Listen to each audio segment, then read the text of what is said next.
You, the Democrat, Mr. President, you are the president of the country. Whether we like it or not, you are the president. What shall you be remembered for? You will be remembered that you used soldiers to stop people from protesting, and you are a product of protest. I protested with you, Mr. President. We protested together there in Ojota, in Lagos, occupying Nigeria. Have you forgotten, Mr. President? As a student, you are in Nadeko, you are one of the Nadeko heads we are looking at. Now you have entered there, you want to destroy the ladder upon which you used to climb. The entire world know why we are protesting. We are protesting against the incarceration of Nnamdi Kanu. We are asking the federal government to release him. I cannot imagine that in 2025, under a democratic government, I will be tear gassed for participating in peaceful protests. Oh, I don't fight so that people will appreciate me. I fight because my conscience tells me I'm doing what is right. You understand? Even as I'm speaking with you, the lawyer to Nnamdi Kanu is being pushed into the cell. His younger brother is being pushed to the cell. And we are warning the new commissioner of police because I heard he was brought purposely to Nnamdi Kanu now. The brief was, there is a court order saying protesters are not to go to certain areas, clearly spelled out in the court order and clearly spelled out in the statement we issued on Saturday.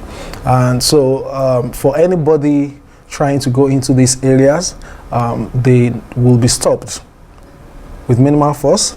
They will be arrested if they actually do go into these areas, and they will be investigated and prosecuted. That was spelled out clearly in our statement. That was the brief. And today, some people indeed marched into these areas, and they were arrested.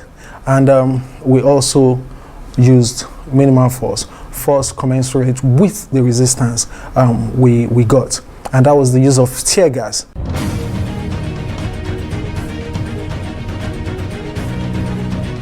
The streets of Abuja trembled once again. From violence and chaos, the voices of a people who have had enough were heard across the city centers. Banners were raised, flags waved, the chants were clear. Free Nnamdi Kanu, free Kanu now. Across Nigerian capital, parts of the southeast, and a wave of peaceful protests swept through, demanding the release of the detained leader of the indigenous people of Biafra. But amid the crowd's passion and cry for justice, one question echoed louder than all. Where were the leaders of the Southeast? Where were the men and women in politics in Igbo land who claimed to have been fighting for the release of Nnamdi Kanu? Not one governor stood with the crowd. Not one senator joined the march. Not one member of the Southeast political elite dared to raise a voice or even a tweet in solidarity. It was a silence that spoke volumes. A silence that exposed the deep fear, political calculation, and moral confusion within the leadership of the Southeast. This is not just a story about protests, it is a story of a region at war with its own conscience.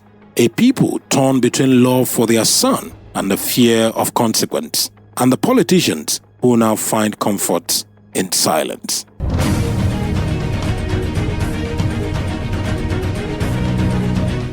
Abuja in the morning. Security agents flooded the streets, roadblocks at major intersections, rumors of arrest in the air.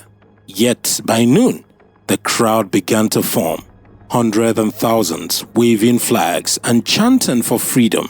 It was the latest in a series of protests demanding the immediate release of Nnamdi Kanu, who has been in detention since 2021 after his controversial arrest abroad and extradition to Nigeria. But what made this protest different was its national reach. Even though it was planned for Abuja, reports and videos quickly emerged from Enugu, Onitsha, Aba and Owerri, and even some parts of Abakaliki, showing chants of support, staging simultaneous demonstration. Men, women, and even clergy joined in prayer works. Banners read, "Justice delayed is justice denied." Social media went ablaze with hashtags Free Nnamdi Kanu now, hashtag Justice for Kanu, and hashtag Stop the Silence. But as the image floods the internet, one thing became glaring obvious: the complete absence of Southeast political figures. No official statement from any of the Southeast governors. The political class, from local government chairmen to senators, watched from the shadows. It was as if an invisible hand had warned them, stay away or pay the price. And that leads us to the real question. What were they afraid of?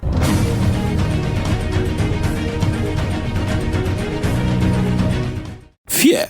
That's the real power that controls the political class.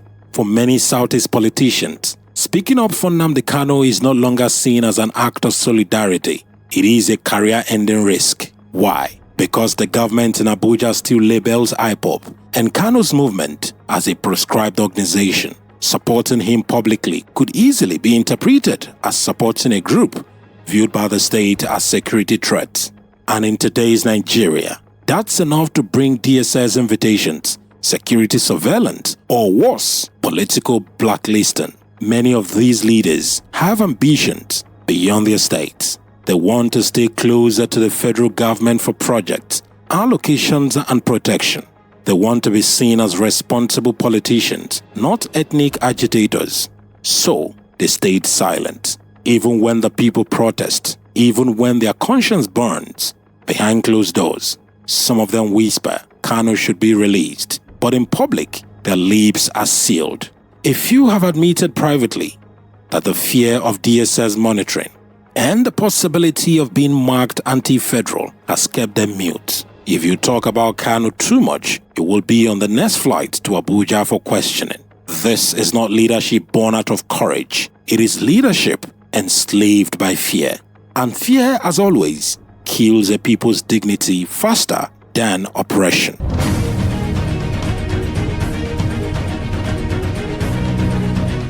Since President Bola Ahmed Tinubu took office, Southeast governors have been walking on political eggshells. Tinubu's government, though open in appearance, has little patience for opposition that seems rooted in separatist sentiment.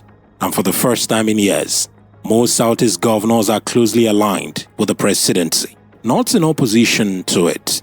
Governor Hope Uzodinma of Imo State, a loyal APC man, has positioned himself as Tinubu's voice in the East. Dave Umahi, now a minister under Tinubu, remained visibly cautious about anything that could be interpreted as anti-federal. Even Governor Peter Mbah of Enugu State, now in the APC, and Governor Alex Oti of Abia State, though not in the APC, maintained a diplomatic silence to stay in Tinubu's good book. In other words, they have traded advocacy for political survival.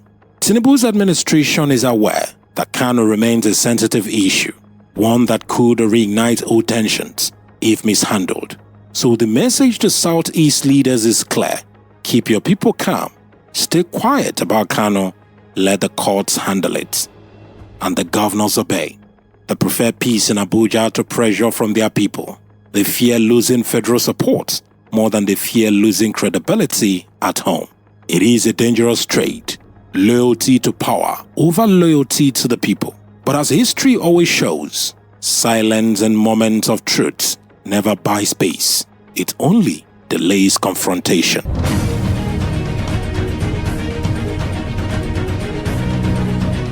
To understand the Southeast leaders' silence, one must understand their biggest political nightmare, being associated with IPOB. For years, IPOB's activism has oscillated between peaceful advocacy and violent resistance. While many Igbos still sympathize with Kanu's original message, equality, fairness and justice, they also fear the group's militant offshoots and the weekly sit-at-home order that crippled the region for months. Politicians are stuck in between. If they speak for Kanu, they are accused of supporting IPOB. If they stay silent, they are accused of betraying the people. No position at this point is safe. And with the election tribunals, EFCC investigations, and political alliance at stake, most Southeast politicians chose the fastest path, silence. Even those who once stood boldly for Kanu, like Senator Onyinaya Baribe, who signed his bail bond in 2017, have been quiet, scared by political backlash during the protests. To many of these leaders, the Free Nnamdi Kanu protest was a political death trap. Joining it could alienate them from Abuja and empower their local opponents to label them Biafra sympathizers. So, instead, they stayed at home, watching from their offices, while original citizens faced the hate. But this calculated avoidance exposed a painful truth. The Southeast leadership no longer speaks for the people. They speak for survival.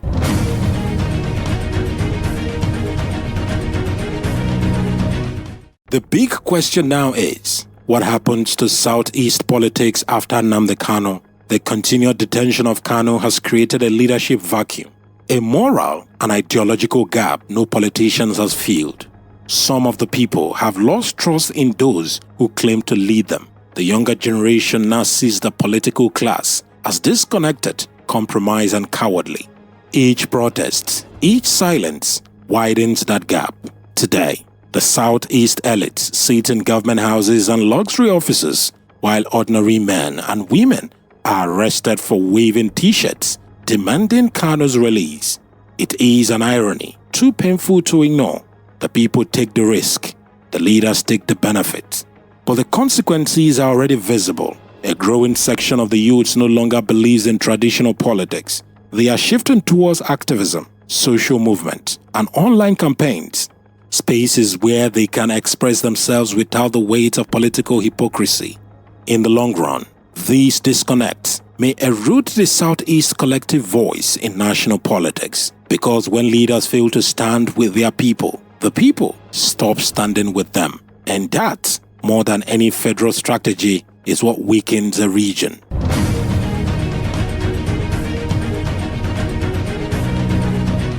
At the heart of the Free Kanu protest was not just a demand for one man's release, it was a cry for dignity, a cry against a system that treats some voices as disposable, a cry from a people who feel forgotten by those who claim to represent them. But the absence of Southeast leaders during this defining moment will be remembered. It will be remembered because when the people marched in the rain, their leaders stayed indoors. It will be remembered that when the East called for justice, its politicians answered with silence. Maybe they feared arrest, maybe they feared losing favor.